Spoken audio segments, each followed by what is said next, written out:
Започнаа нови покачувања на цената на лебот, а пекарите нив ги образлагаат со неможноста да се справат со високите цени на струјата.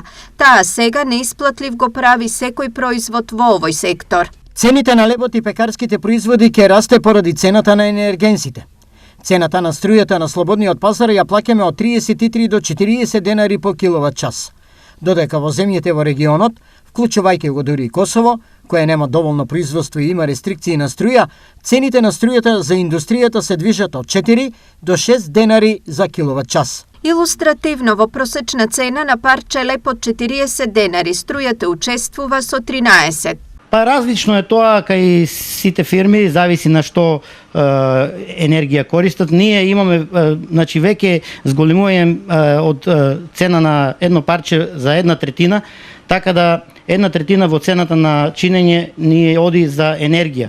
За пекарите ова е повеќе од јасно дека цената итно мора да се коригира. Еднаш го покачивме лебот пред еден месец. Веќе со новите сметки имаме значи зголемување на сметките за струја. Од 1 октомври значи ние се уште нема да го покачаме, меѓутоа има најави, некои маркети веќе добиле дописи дека ќе има благо покачување за денар до 2. Со предстојните корекции цената на лебот ќе биде највисока досега и практично се следат европските ценовни трендови. Највисока просечна стапка на пораст на цената на лебот во август е забележана во Унгарија 66%, во Литванија 33%, додека во Естонија и Словачка лебот е покачен по 32%.